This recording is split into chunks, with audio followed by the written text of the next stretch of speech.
Good morning, everybody. It is Wednesday morning, January 4th. So what we're going to talk about today is bio weapons and a specific one called strep throat. So yesterday, we had a 9 o'clock closing scheduled, the first day after a 3-day weekend, of course, and stuff happened over the weekend and everything went haywire with the original plan.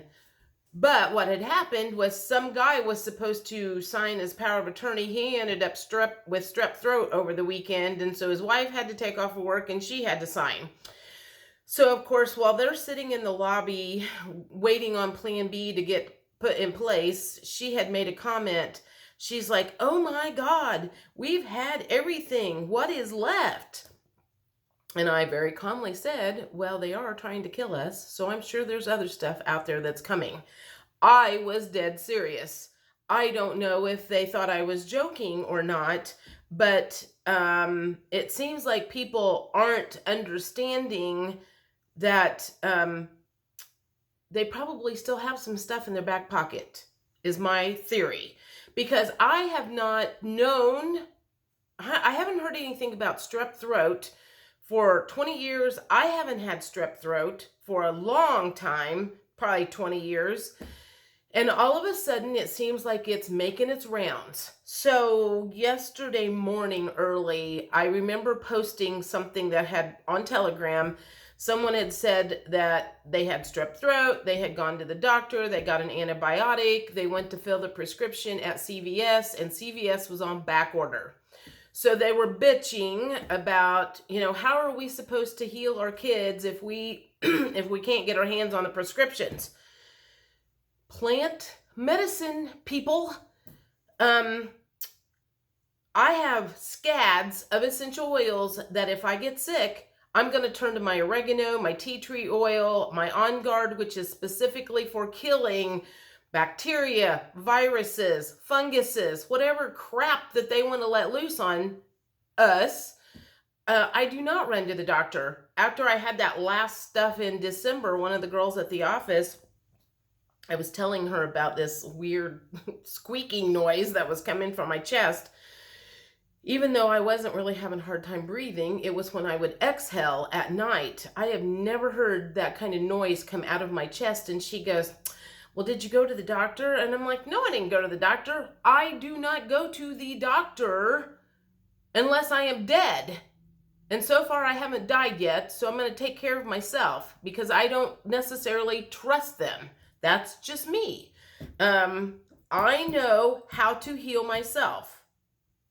So, that being said, so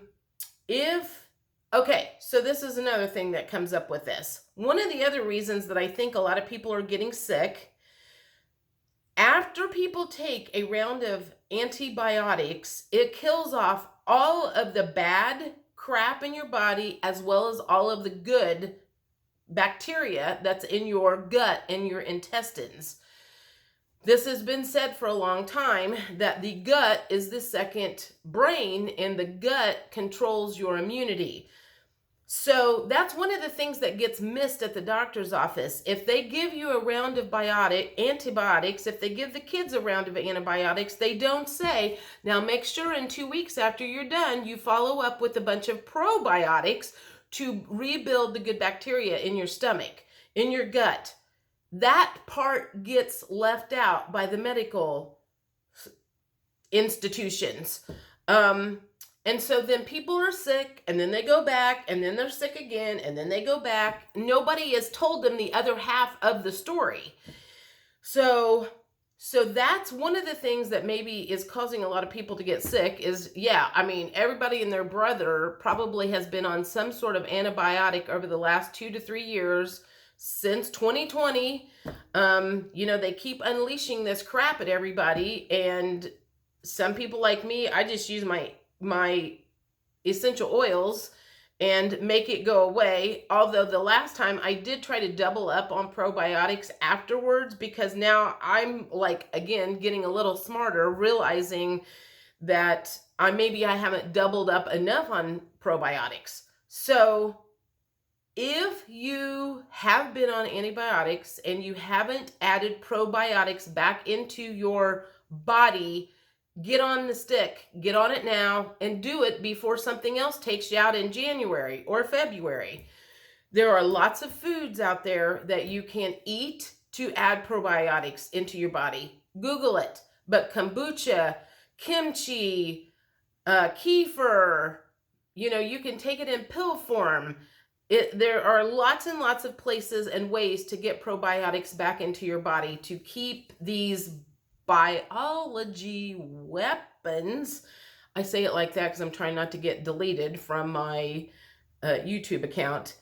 But when they keep unleashing that, you need to have some plan, because if you can't get a prescription filled at the pharmacy to fix this, what's plan B? You need to be stocking up now. I mean, 6 months ago, I was listening to Appalachia's Homestead with Patera.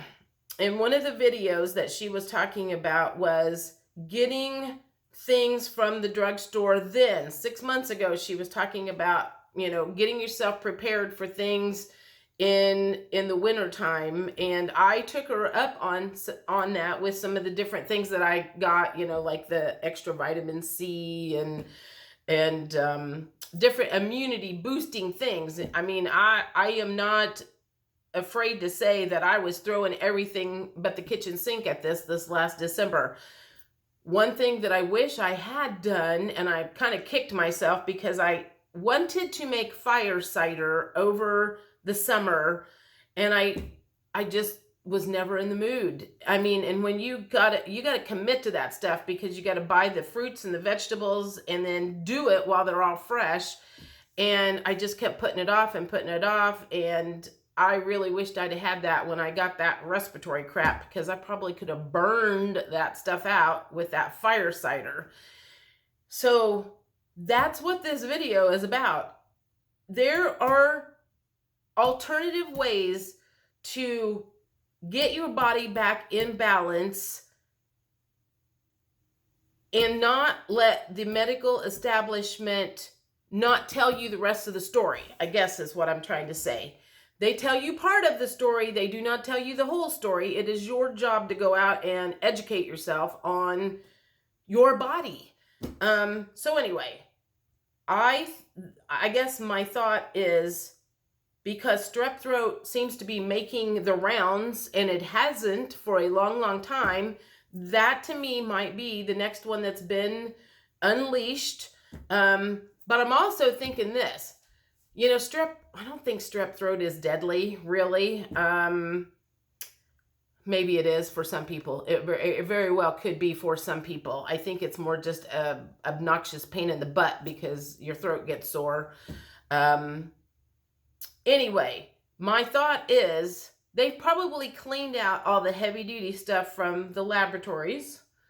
And now they've got all of this stuff that's been hiding in the back corner for a while. We used that in 1984. We used that in 1964. We used that in 91. We used that blah, blah, blah, blah, blah. But they still have their little bits and bobs of things that they have saved. That's just a feeling that I have, that they're probably going to start throwing all of that stuff, that, the remainder of the stuff in the labs, and seeing what sticks.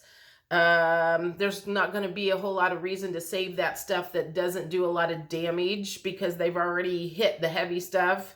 Now anything is going to probably, not amount to much. Anyway, that's a thought. If you agree or disagree, let me know. I'm just curious what everybody thinks about that.